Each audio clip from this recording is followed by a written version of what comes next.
أحبتي الكرام، الفيديو تقطع ليا والتتمة ديالو باش نديرها شريط آخر.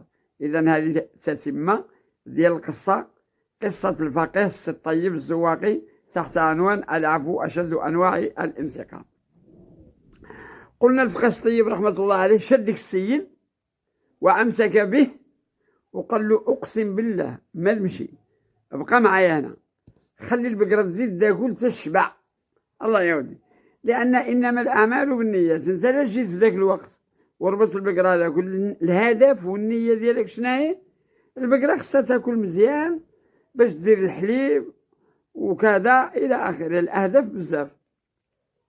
هي داك السيد ما يبوس من الفقيه الطيب رحمة الله عليه يدو ورجلو كيقول له والو، أنا حلفت بالله إلا تا البقرة ما بقاش يتشوم الربيع.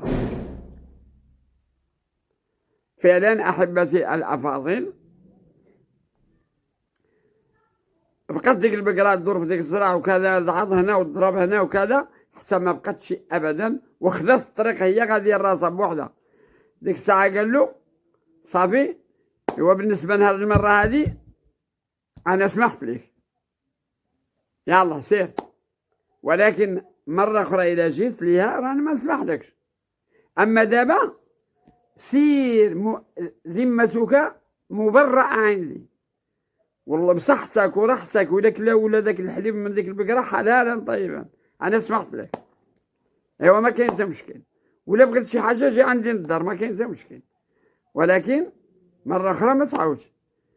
وهذاك السيد كيقولوا الفقهاء اللي كيعاودوا هاد القصة كيعاودوا، قال لك أكثر من 10 سنين وهو يسكن في قرية حساسن بالزواقين، ما عمرو شاف الوجه الفقيه الطيب وتلاقى معه فاس فاس، بالحياء وبالندم ديال الفعل ديالو والحياء من الفقيه الطيب على التصرف اللي دار معه ديال العلماء. إلا شاف الفقيه جاي في هذا الشارع كيخوي من لها. أكثر من 10 سنين حتى مات الفقيه الطيب رحمة الله عليه. شفتي العفو أشد أنواع الانتقام.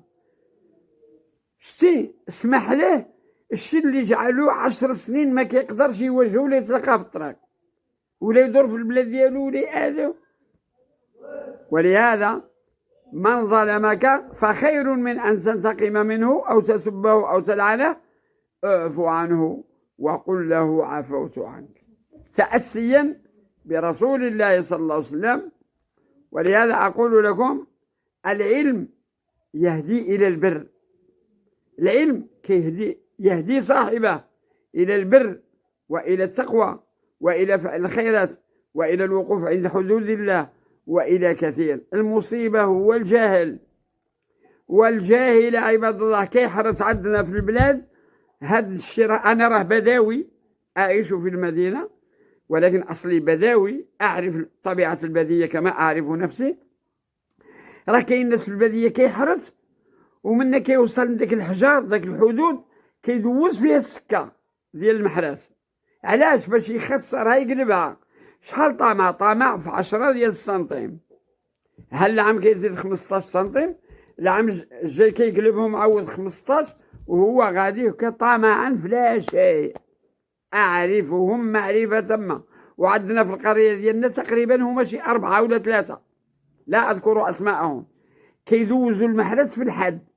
والنبي صلى الله عليه وسلم كيقول لعن الله من غير منار الأرض، لعن الله من لعن والده، ولعن الله قاطع الطريق. والملاعين بزاف الملعونين منهم لعن الله من غير منار الأرض.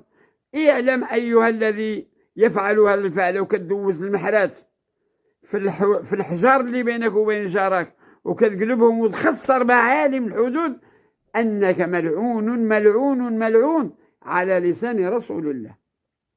ولهذا بالنسبة الإنسان إذا لقى يسمح ما كاين مشكل، القى يوقف على حقه، والمفاهمة أفضل من كل شيء.